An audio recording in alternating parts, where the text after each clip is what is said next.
Meus prezados irmãos e irmãs, a paz do Senhor. Aqui quem fala é o Manuel de Oliveira.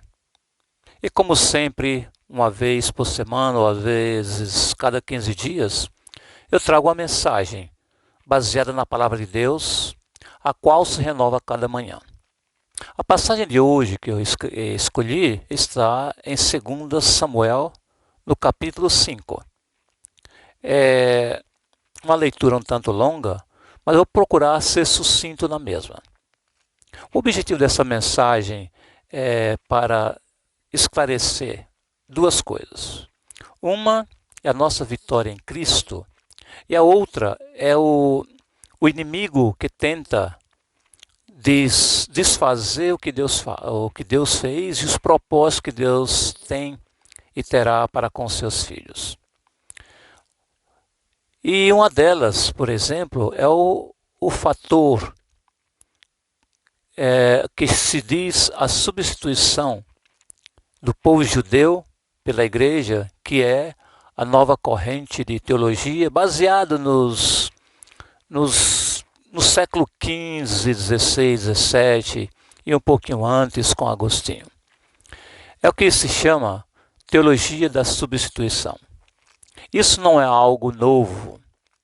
Sempre que Deus quis e quer fazer uma coisa, o nosso inimigo procurou desfazer o que Deus prometeu, a fim de causar dúvida, sobretudo na vida daqueles que querem buscar a Deus. Aqui nessa passagem, em Samuel, no capítulo 5, aqui fala de Davi, que é constituído rei de todo Israel. Nós sabemos que antes dele tivemos o Saul, não é? Que teve inveja do Davi, porque ele sabia que Davi era um homem de Deus, e Deus haveria de ungí-lo no seu tempo certo. E assim fez com que o rei Saul, ficasse com inveja, ao ponto de querer destruir a vida de Davi. Diz assim, no capítulo 5, versículo 1, Então todas as tribos de Israel vieram a Davi, a Hebrom, e falaram, dizendo, Ei-nos aqui, teus ossos, tua carne somos. 2. E também dantes, sendo Saul ainda rei sobre nós, eras tu que saías em trevas com Israel. E também o Senhor te disse, tu apacentarás o meu povo de Israel, e tu serás chefe sobre Israel. Sabemos que Saul, a princípio, ele foi escolhido pelo povo. Havia um tempo chamado tempo teocêntrico, ou teo, Deus, cêntrico, Deus no centro, ou seja, era um sistema religioso chamado teocêntrico, Deus no centro das ações e das atividades humanas. Então o homem era voltado e considerando Deus como centro de todas as coisas. Então eles escolheram Saul, não queriam mais que Israel tivesse Deus no centro das coisas. Desculpa. Mas que deveria ser que nem as outras nações. Então diz Adão, então você unge um rei chamado, foi Saul. E no verso 3, e assim, pois todos os anciãos de Israel vieram ao rei, a Hebrom, e o rei Davi fez com eles aliança em Hebrom perante o Senhor, e ungiram Davi rei sobre Israel. Antigamente, ou naquela época, no que se refere aqui em 2 Samuel, é que os anciãos da época, os anciãos eles tinham como função, a função que hoje seria de autoridade, né, um prefeito, ou aquela autoridade que comanda uma província e assim por diante. Então os anciãos, eles tinham grande reputação, política também, porque eles regiam as coisas, não é? Então Davi, ele morou em Hebrom, a palavra vai dizer aqui mesmo, né? Está dizendo. Depois ele mudou-se para Jerusalém, onde ele reinou até o fim da vida. Aí diz mais assim, né? No versículo 4, né? Da idade de 30 anos era Davi quando começou a reinar. 40 anos reinou. Ele na idade de 30 anos, né? Até relembra também quando Jesus começou o seu ministério, ele tinha 30 anos, não é verdade? Estou apenas fazendo um paralelo. E no versículo 5, em Hebrom reinou sobre Judá 7 anos, e 6 meses, e em Jerusalém reinou 33 anos sobre todo Israel e Judá. Então, na sua totalidade, mais ou menos 40 anos que ele reinou sob a autoridade de Deus. Teve os seus deslizes, não tenha dúvida, né? Mas sempre um homem voltado para Deus, era humilde e chorava, derramava lágrimas quando reconhecia o seu pecado. Então, era um homem considerado segundo o coração de Deus. No versículo 6, e partiu o rei com seus homens a Jerusalém contra os jebuseus que habitavam naquela terra e que falaram a Davi: não entrarás aqui, a menos que lances fora os cegos e os coxos, querendo dizer, não entrará Davi aqui. Nós sabemos, né, se fôssemos colocar o título dessa mensagem aqui, não é verdade? Seria por que o povo judeu é odiado pelo mundo todo. Nós vemos aqui na própria história, no início do plano de Deus para com o povo judeu, que ele escolheu, não porque eles eram os melhores do mundo, pelo contrário, até o próprio Deus disse que ele era menor entre as nações. Mas onde Deus coloca a sua palavra, onde Deus está, o diabo quer infiltrar as suas patinhas, seus venenos malignos. E isso faz parte da natureza, quer matar, roubar e destruir. Ele é ladrão em todas as áreas, em todos os sentidos, é o que a Bíblia diz. Satanás sabe que a palavra de Deus é eficaz. Jesus disse que ele veio matar, roubar e destruir, em João, no capítulo 10, versículo 10. Então aqui está realmente uma mensagem que fala claramente do plano de Deus para com o povo judeu, mas o diabo nunca foi e nunca ficará contente, até que um dia ele verá a sua derrota total e a vitória total do povo de Deus, sob a égide do Senhor Jesus Cristo, que prometeu. Ainda diz mais assim, não é verdade? Que o plano desses jebuseus, nós sabemos que tinha vários tipos de zeus, não é?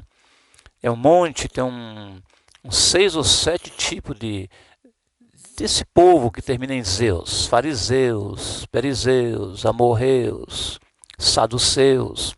Tudo eram pessoas pagãs que seguiam suas próprias religiões, pessoas que queriam destronar ou destruir aquela cidade, aquele país que o Senhor Jesus Cristo, o próprio Deus, a Trindade, levantou para ser a luz para as nações, o povo judeu. Porém, Davi, versículo 7, tomou a fortaleza de Sião. Essa é a cidade de Davi. Se você já foi em Jerusalém, você vai perceber que nas ruínas ali, na cidade velha, ou cidade antiga, tem as ruínas, a chamada Torre de Davi, e o lugar onde Davi reinava, né, tem as ruínas ali, tinham as fortalezas, os muros, né, e ali é chamada a cidade de Davi. Né, e então, até hoje, como prova, a própria arqueologia, a história, que mostra quão fidedigna é a palavra de Deus com relação ao povo judeu.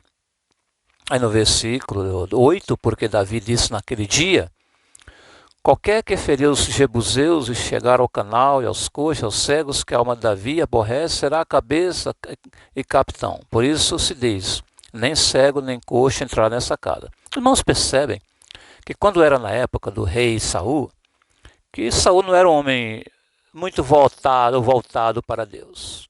Era um homem que tinha sede do poder, mostrou-se até um certo tempo, até um certo ponto religioso, mas no final de tudo ele provou que ele era apenas religioso, não passava de uma façada, né, de uma façada religiosa. Tanto é que ele foi consultar aquela médium de Endor para dirigir os seus passos.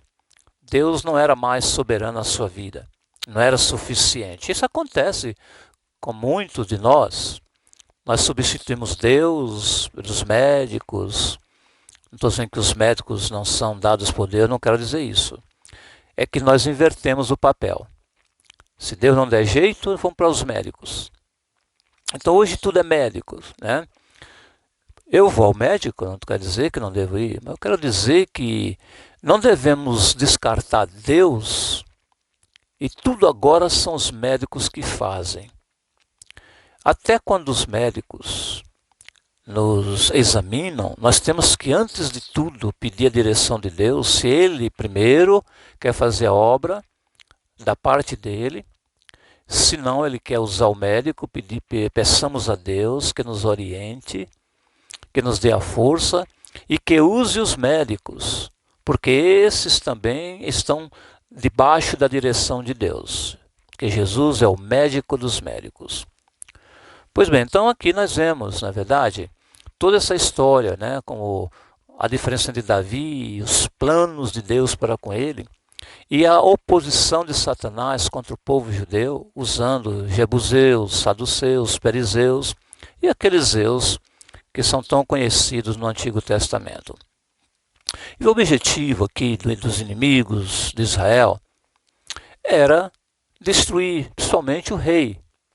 Eles sabiam que o rei Davi tinha sido ungido por Deus. Saibamos de uma coisa, sempre que Deus quer usar alguém, uma criança, Deus usa qualquer pessoa. E quando o diabo desconfia que Deus tem um plano para alguém, o diabo vai fazer de tudo para destruir aquele plano. Ele vai trazer confusão, medo, ele vai criar tantos obstáculos e colocar tantos turbilhões no caminho, que a pessoa chamada até questiona se a chamada foi de Deus. Porque esse é o papel do inimigo. Ele tem ciúme de Deus. Israel, Deus formou, ele tem ciúme de Israel. Ele tem tentado destruir Israel desde o seu começo. Quando Deus chama um obreiro, uma pessoa, para um determinado cargo ou um ofício, essa pessoa vai ter que passar por provações. Muitas das provações, as provações que Deus dá, elas são beneficentes ao candidato. Satanás, por outro lado, ele não testa, ele tenta e quer destruir.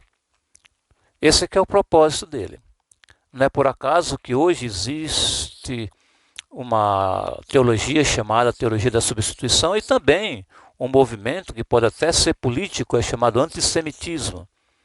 Tudo culpa Israel.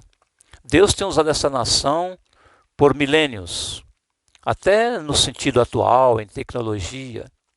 Deus tem usado Israel no campo da medicina, em vários campos, mas o povo não reconhece, porque Israel está fora do gibi deles. Aí diz mais assim, em versículo 9, não é? Assim habitou Davi na fortaleza e lhe chamou a cidade de Davi. E Davi foi edificando em redor desde Milo até dentro. Veja bem, Davi, que é um paralelo para a nossa vida espiritual. Davi, o que ele fez? Quando ele viu os inimigos que estavam atrás dele a fim de causar dano, Davi não foi tentar usar suas próprias forças militares ou a sua destreza em lutar como campeão, que ele havia matado Golias e tantas outras coisas ele tinha feito. Proezas que vão além do conhecimento e o decifrar do homem. Então, o que ele fez? Né? Davi habitou na fortaleza, ele chamou a cidade de Davi, e Davi foi edificado em redor desde Milo até dentro, e no versículo 10 diz assim, Davi se ia cada vez mais aumentando e crescendo, porque o Senhor Deus do exército era com ele. Isso criou um tipo de aversão por parte dos inimigos, e também por parte de outros que faziam parte do reino, do reinado. Como eu já citei, o próprio Saul, e muitos outros, que a gente talvez a Bíblia nem menciona. É claro que Davi tinha muitos inimigos, porque tudo que Deus faz é bom. Mas o que é bom o diabo não gosta, ele só gosta do que é ruim. Ele veio matar, roubar e destruir. Ele só gosta do sujo. Deus lida com ele, não nós. Nós estamos sob as asas do Senhor Jesus Cristo, como a Bíblia diz. Estamos guardados como os pintainhos estão debaixo das asas da mãe. E o Senhor Jesus é a nossa sombra. O Senhor Jesus é a nossa direita. Ele é a nossa destra. Ele é o nosso refúgio e fortaleza, como dizem em Isaías, no Salmo 46. Aí mais diz assim, no versículo 11, não é? E Hirão, rei de Tiro, enviou mensageiros a Davi, e madeira de cedro, e carpinteiros, pedreiros, que edificaram a Davi uma casa. Né? E entendeu Davi que o Senhor confirmara rei sobre Israel, que exaltara o rei, seu reino por amor do seu povo. Nós sabemos assim que, nesse versículo, o Davi, embora soubesse que ele tinha sido chamado por Deus, de acordo com o texto aqui, ele chegou agora a uma conclusão. Uma conclusão que ele era realmente, certo? Chamado por Deus. Sabe que às vezes você diz, Deus me chamou, mas de vez em quando você tem aquela dúvida quando as lutas vêm. Mas aí chega uma hora que você fica tão estabelecido no plano de Deus e a voz de Deus mais clara, mais nítida. Não, agora sim, agora eu tenho convicção. Então agora Davi, no versículo 12, ele tem a convicção de saber que era, mas agora é a convicção. Podia chover ou fazer sol. Davi dizia, agora eu sei. Então, prezados irmãos, aqui, o título dessa mensagem seria por que o povo judeu é odiado? Você sabia que o povo judeu é odiado até por muitos que se dizem crentes? Você sabia que muitos crentes, até no Brasil, por o mundo afora, defendem os chamados palestinos que não são palestinos? Na política partidária da esquerda, nós sabemos que eles deram muito apoio à chamada falsa Palestina, que ali é de Israel. A Bíblia diz aqui claramente, Jerusalém, quem reinou foi Davi, 33 anos. Aqui não fala de palestino, mas eles querem tomar, eles querem fazer o quê? Contradizer o que Deus fez, o ciúme maligno. Hoje até está chamado, uma leva de chamado cristãos palestinos, não existe isso, de cristãos palestinos. Existem cristãos nascidos de novo, não é palestino nem judeu, certo? Então aqui o povo hoje luta contra o povo judeu porque esse povo é a menina dos olhos de Deus. O diabo não fica contente, então ele usa pessoas, usa a própria igreja, dentro no seio da igreja. Eu não sei quem é salvo, quem é perdido.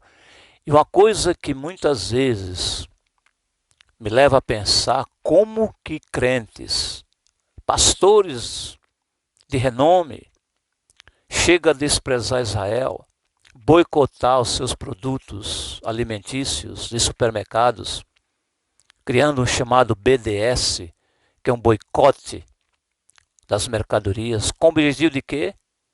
De estragar a economia, fazendo o povo judeu pobre. Mas eles nunca vão alcançar o bom objetivo, porque aquele que começou a boa obra, ele há de completar no dia do Senhor Jesus Cristo. E com o povo judeu não é diferente.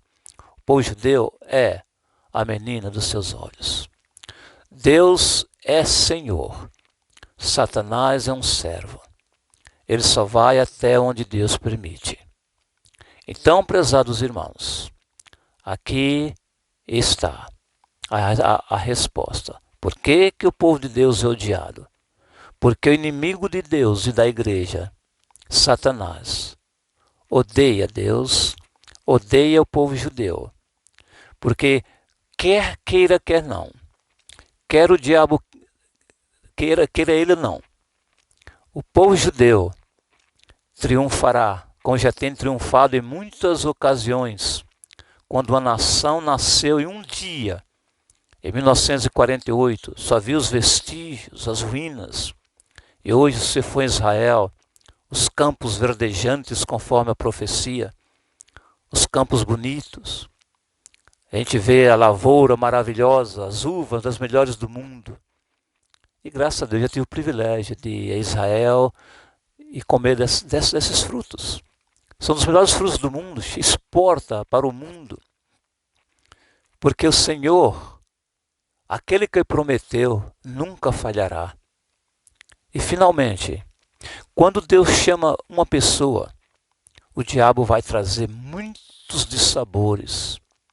Eu me lembro que uma vez, ali na Rua Amazonas, no Brasil, em São Paulo, eu estava morando ali, e uma noite, eu estava buscando a Deus na época, estudando ali na Rua Amazonas, numa faculdade de psicologia. E 3 horas da manhã, inesperadamente, como se eu caísse da cama, uma tentação maligna, blasfêmias terríveis, coisas que eu jamais sonhava ou sonhei, coisas que eu realmente detestava.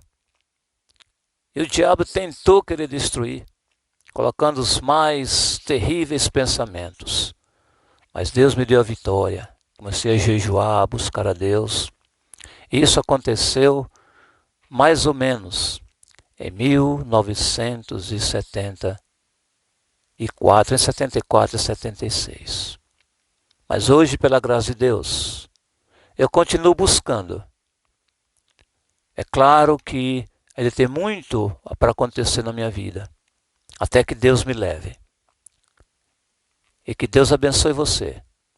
Ore pelo povo judeu. Ore pela paz em Jerusalém. A Bíblia diz em Salmo 122, aqueles que oram por Jerusalém. Deus tem um plano para aqueles que amam e oram pelo povo judeu.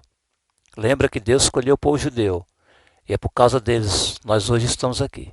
Os apóstolos, os discípulos, todos eram judeus. A igreja começou, todos eram judeus. Nós fomos emprestados, nós somos adotados. Nós não tínhamos direito, nós éramos como cães.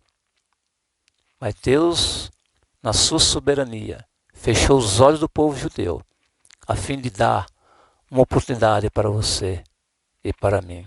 Em nome de Jesus. Até a próxima. Senhor Deus, muito obrigado por essa mensagem.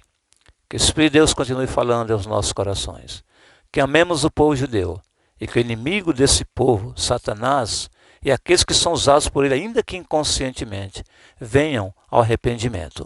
Em nome do Pai, e do Filho e do Espírito Santo. Amém.